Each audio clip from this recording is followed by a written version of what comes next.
So, meet up place. Saan? SM Molino. Oo, sa Molino. Tama. Dasma. Paran.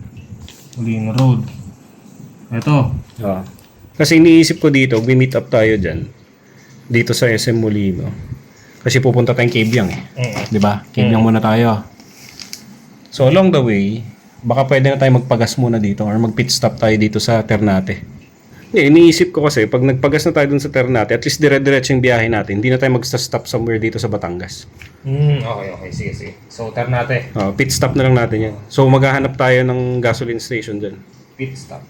Ang estimation ko ng oras dito, since 5 a.m. to, papunta dyan sa Cabiang, around 1.5 hours to 2 hours siguro.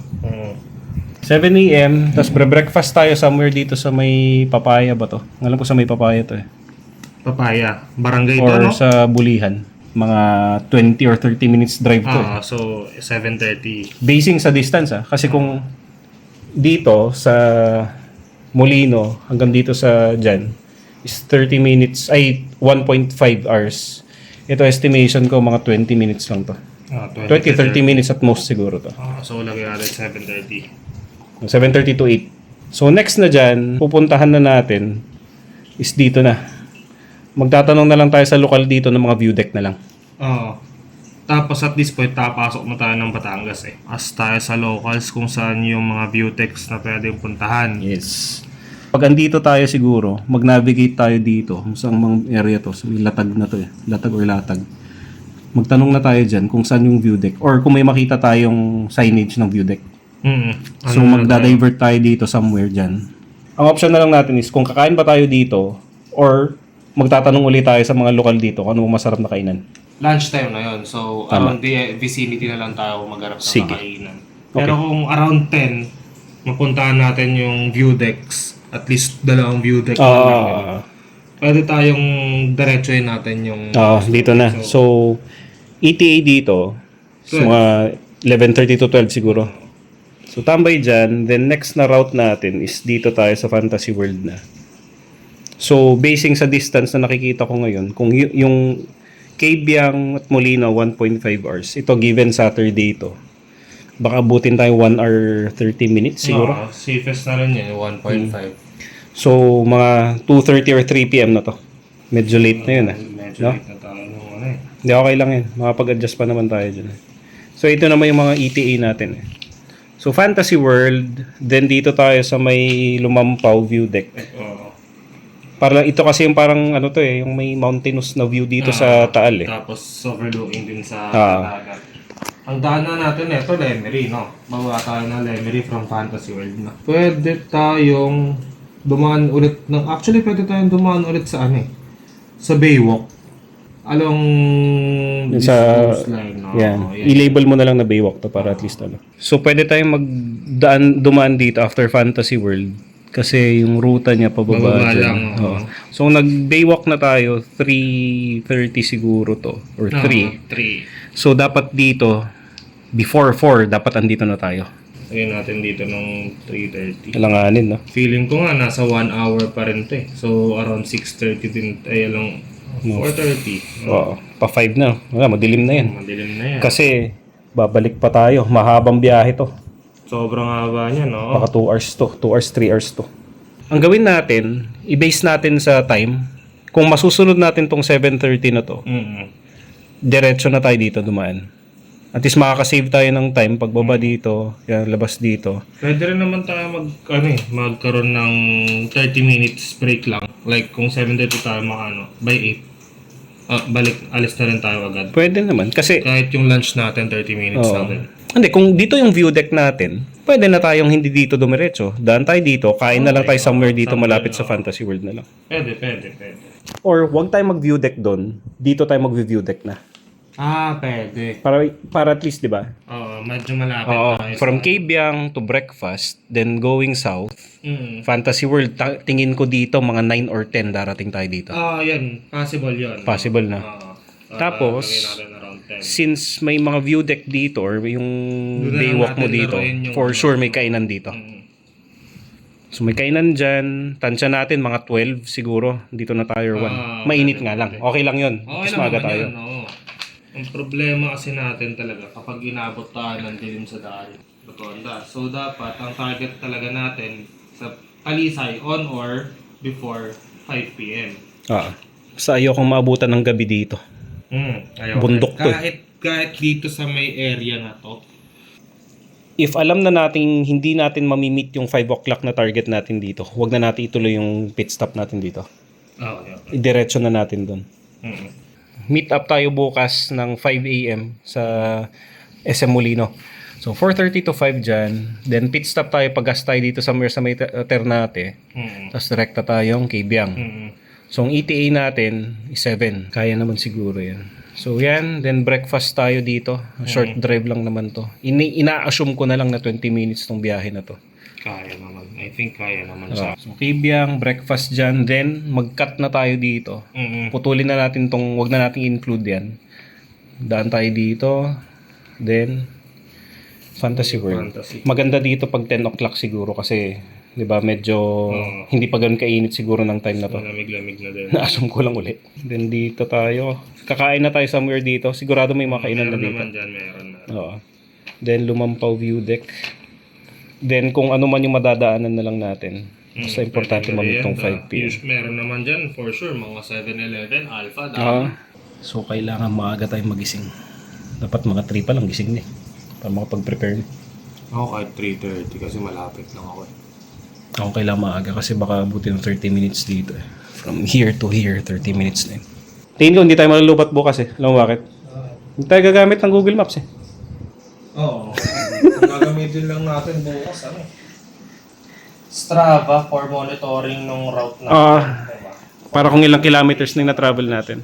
Intercom, yung tire pump, extra cable. Basic tools natin. Basic tools meron na ako. Tubig. Maraming tubig. Maraming tubig. Tapos, ano pa ba? Kapote, as usual. Kasi, maulan na. Maulan eh.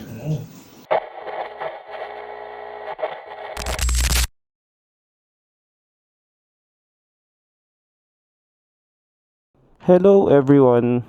Good morning. Time check natin ay 5:50 a.m. Obviously, late na late ako. Though, tuloy pa rin kami, tinawagan ko si Red. Ito ang plano. Kami ni Red ay pupunta ng Batangas na hindi gagamit ng GPS or any navigation software. Gagamit lang kami ni Red ngayon ng isang papel na mapa. At ito'y sinulatan na namin ng aming balak puntahan. Ang gagamitin lang namin ay ang aming intercom para mag-communicate about sa turns namin at saan kami hinto, saan kami pupunta. So kabisado ko dito sa may Las Piñas hanggang sa Molino. At si Red kabisado niya ata hanggang dito sa may Tagaytay. Itong part na to. After ng Naik, si Red hindi niya nakabisado tong Ternate pababa hanggang dito. Hanggang dito sa may Fantasy World or somewhere dito may hindi nakabisado si Red. So magna-navigate kami papuntang Cabiang, tas from there, hahanapin namin yung pagkakainan namin ng breakfast. Na purely gagamitin namin tong mapa. May mga roads naman dito, hindi lang makita sa video kasi masyadong maliit. Pero may mga kalsada rito nakaplat. Ito ang gagamitin namin buong araw sa biyahe. Itong papel na mapa na to. So good luck to us both mamaya. At tingin ko maraming mangyayari ngayon. Tulad nito, late na ako ng 2 hours.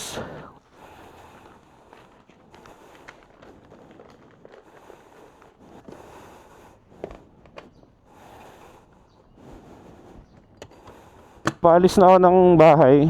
Ang time check natin 6:15 a.m.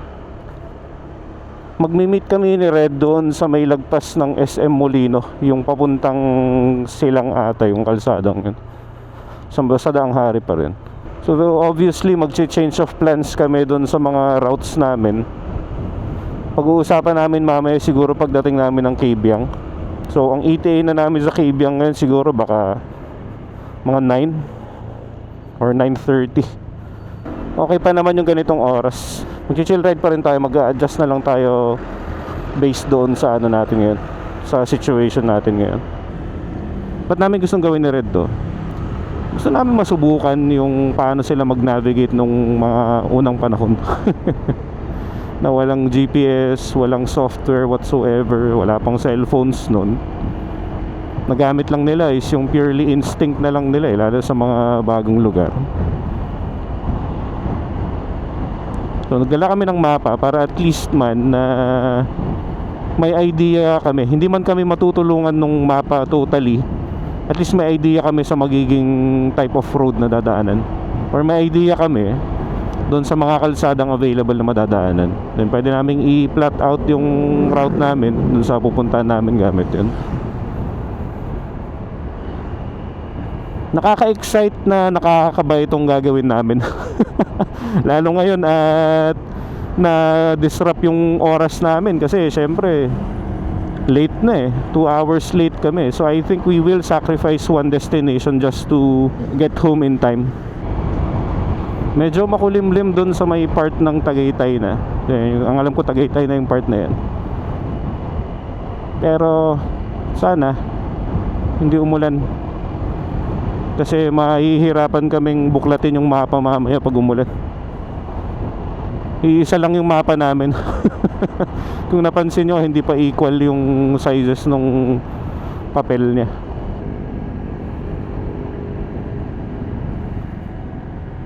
Si Red daw ay andoon na sa malapit doon. Nag-withdraw lang daw siya.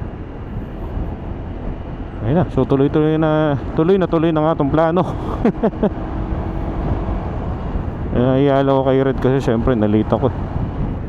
Either way, let's not let that get in the way of us doing this. Ang importante dito yung experience kung ano nga ba talaga ang feeling na mag-route ng papel, mga ganyan na scenario.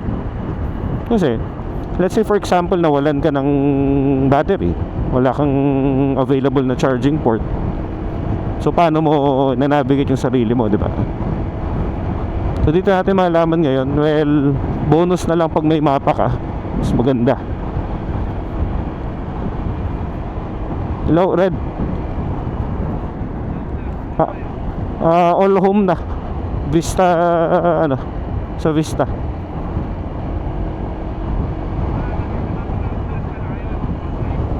Hindi, kaya galing ko ng Danghari, pakanan na ako papuntang intersection.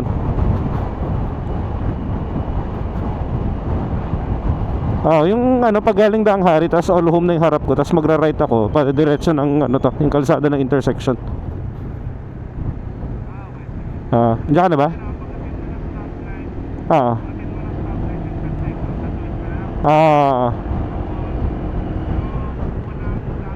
Okay, ayan, connect na kami sa intercom pala. Diba? Sabi sa'yo sorry na Red.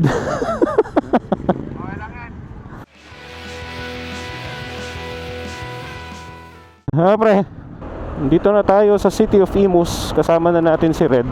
Ayan na siya, hindi naman siya galit. So bali pre, papagas tayo sa Ternate. Tapos tuloy-tuloy na tayo. Petron na hanapin natin or kahit anong gas station na. Petron Shell.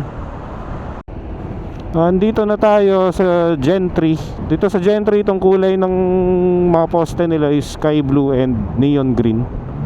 Taga dito daw si Paring Renz. Shoutout sa'yo Paring Renz. Medyo makulimlim na sa pupuntahan namin. Next na madadaanan namin ay Tansa. After Tansa, Kawit ba? Ay, Naik na. Makakawit akong Kawit. So, Tansa, Naik, tas Ternate na. Scabiang na tayo. So, dito pa rin tayo sa Gentry. 7:06 AM na. Ay, R15 to. Ang ganda ng motor na to Yun Oras natin 7:10 AM. Yung galing, may mga ang ganda nung nasa kanan. Yun Oo, murals. Wala si si Rastaman. Woohoo! Ang ganda. Stop over muna kasi nagfa-fatigue yung sa yung sa ulo ko. Dito parang sumisikip na naman yung helmet ko. Pag more than 1 hour na ako nagmamaneho or nagmumotor, yung helmet ko medyo bumibigat, may hila pa baba. Kaya naipit. Kaya kailangan ipahinga ko muna. Time check, 7:20. Andito tayo sa... Ano ba to? Tansa, sa Kalibuyo Bridge. Ayan. Medyo madilim na dito sa part na to, pero okay lang. Hopefully hindi na umulan mamaya. So ride out na tayo, tapos ng ating quick break. Kailangan lang ipahinga. Wake up call na to para bumili ako ng kapalit na helmet. Okay na, let's go pre. Oh, ganda ng kalsada, lambot no? I-review namin ni Red mamaya yung mapa para at least matrace namin yung route kung saan kami dadaan papuntang Cabiang. Kasi after ng Ternate, after ng Naik pala, hindi na rin kabisado ni Red. So parehas kami ngayon na kakapa ng daan. So dito na papasok ang una nating map experience. Ito na yung last na lugar na alam ni Red. Last na bayan or last na city na kabisado ni Red. After nito, good luck na sa amin sa Ternate. Woo! Barangay Muzon. Muzon ba? Di ba Muzon? Sa bagay, hindi mo naman binabanggit na Luzon, yung Luzon. Yan na, maaraw na pre. Wala ng clouds. Maliwanag na. Woohoo! Ayan na, naka-Trident pre. Maragondon, 7:48 AM. Parang 15 minutes lang yung biyahe natin eh. It's gonna be a good day.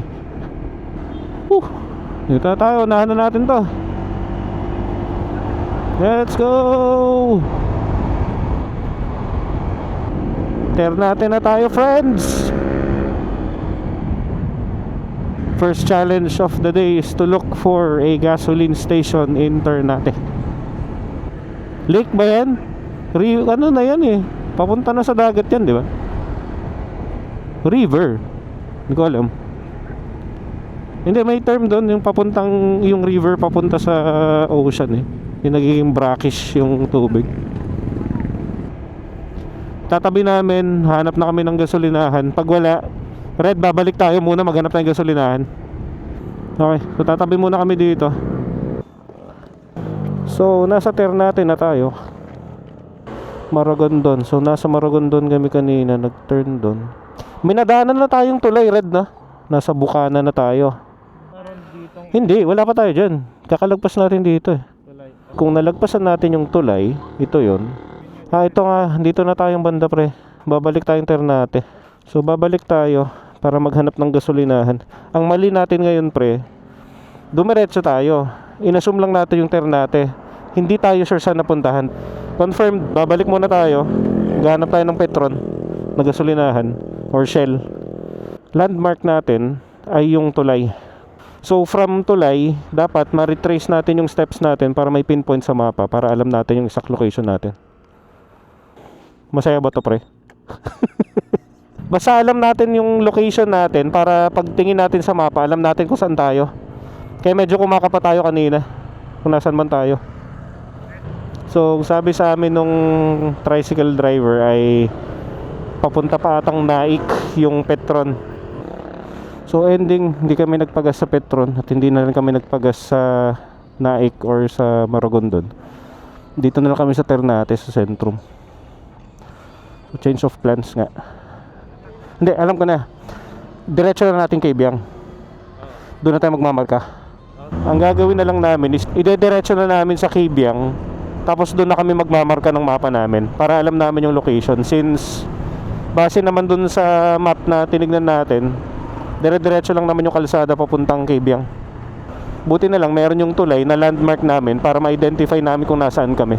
So at least may sense of ano kami.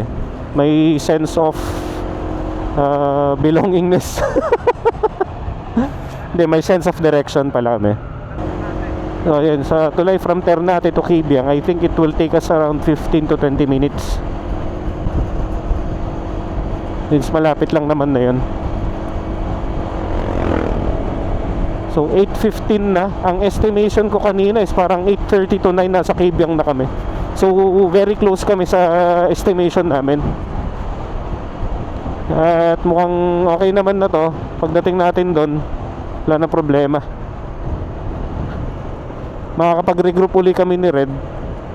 Tapos from there, magde-decide na kami kung saan na kami kakain or ano na ang pupuntahan namin. Kalsadang papunta ng Kabyang, itong paahon na to, medyo konti lang naman ang tao ngayon dito. Or baka siguro na lahat na ng tao is nasa Kabyang na. Mabundok na dito medyo malamig na rin. Ganda nung weather, tsaka yung climate. Hindi siya mainit. Actually malamig na nga sa katawan yung hangin So mamaya madadaanan natin yung mga unggoy-unggoy. Doon na lang. Doon tayo sa tapat niyan. Lagpas mo yan. Kumusta Red yung ano? Kumusta yung experience? Okay naman. Kasi una, 60 to 70% lang yung kabisado ko around Cavite. So, this is a new for me. Tapos may mga na-unlock tayong bagong daan tsaka bayan. So, konti na lang makukompleto na natin yung ng Cavite. So, mas okay yun kasi mas nagiging komportable na ako inside Cavite. So, parang paramdam ko di na ako maliligaw pag nandito ako sa loob ng Cavite. Ganon. Re-rest muna kami dito. Then, biyahe uli mamaya. So, dito tayo kanina. Yun nga yung island kanina. So, confirmed na yun yung location natin kanina. So, ito yung bridge. Dumiretso na tayo. So, tama lang din, pit stop. Very likely somewhere here. Or dito, sa may kanto. Oo, dito. So, in a few minutes, andun na tayo. Sa Kabyang. Okay, hindi na nasunod yung 7 AM at 9 AM na ata. Okay. Plan is all set. Pupunta na tayo. Mag-ride out na tayo. Dala-dala ang ating mapa. Kanina, medyo challenging yung part na ina-identify kung nasaan kami. Buti na lang na-remind ni Red na may bridge nga. So, yun yung landmark natin. At alam natin yung location na natin. Well, approximate location lang. Red, okay ka na? So ito na yung pinaghahanda namin ni Red na project yung sinasabi kong big project na parating. Ito ang paper map journey namin going to Batangas. Medyo hindi pa challenging dito, wala pang pressure na nararamdaman on both ends. Wala pang pressure sa akin, lang pressure kay Red. Mamaya doon na tayo magpupukpukan. Ay mga unggoy, hello monkeys. Hello monkeys, ang dami nila. Hello. 2 kilometers na lang. Malapit na nga tayo. At least nagpagas na tayo. Wala na tayong problema. Nafe-feel ko dyan na sa after nung liko na yan. Ay, joke lang. Joke lang, hindi pa pala dito. Ang dami na ng mga riders. Feel ko galing Kabyang tong mga to. It's our turn to visit Kabyang Tunnel. Pre, ito na, tunnel na. Red, tunnel na Red. Ayan na. Ang dami tao pre. Woohoo, we're here. Ito na si Red, ang binili niya. At daming tao, medyo maraming tao. Magche-check na kami ng mapa. After nitong tunnel, meron kaming pupuntahan doon na pagpapahingaan namin. Tapos doon na kami magche-check ng mapa kasi may view deck naman na free. Ayan, marami silang souvenir. Dito na tayo sa Kabyang Tunnel. Alis na kami ni Red maya. May mga nagpipicture taking lang. Papapicture din daw siya. Ang plan na namin ngayon ay merong stopover somewhere dito. May view deck dito sa lagpas nito. At doon na namin lalatag yung mapa nang makita namin yung ruta namin papunta sa kainan namin. Time check natin 9:29 AM. Sumakto naman yung estimation namin ng dating dito. So that means we're still on track. Darating ng challenge talaga paglagpas dito kasi neither of us knows the way. Kaya doon na tayo magkakalaban sa mapa. Bale, at least we have our map. We won't have any problems, I hope, when we get there. Pipicturean na natin siya.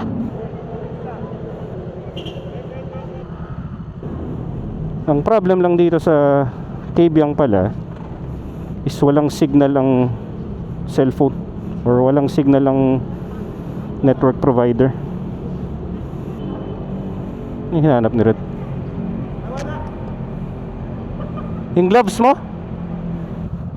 Mukhang magra-ride si Red na walang gloves ngayon. Yan, nawalan siya ng gloves. At he will ride without gloves. Woo!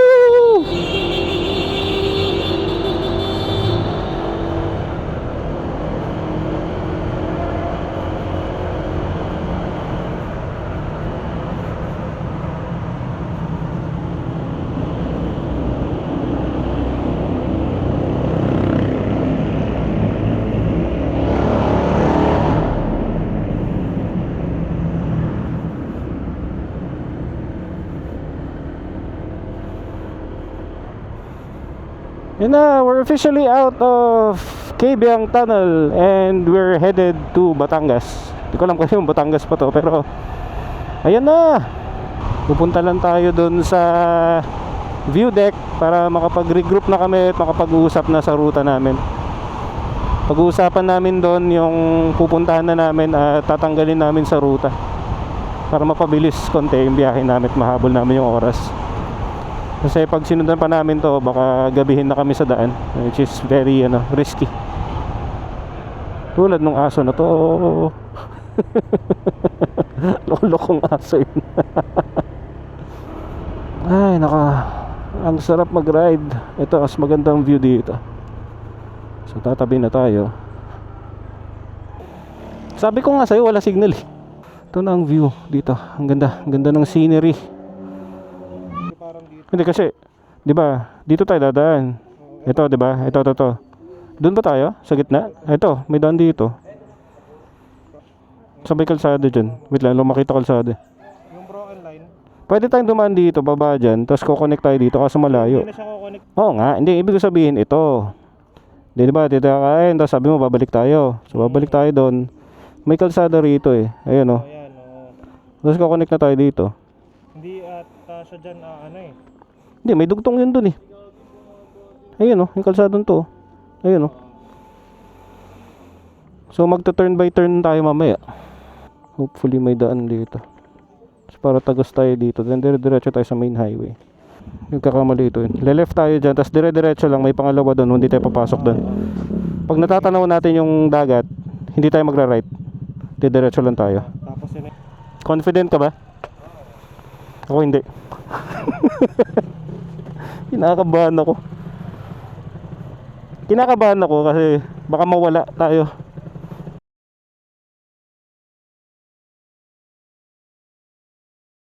So Batangas na kami. Ano to? Saan to? Meron kasing likuan kanina. Dumiretso kami. And I believe we're lost. Ibig sabihin pre, dito tayo dumaan.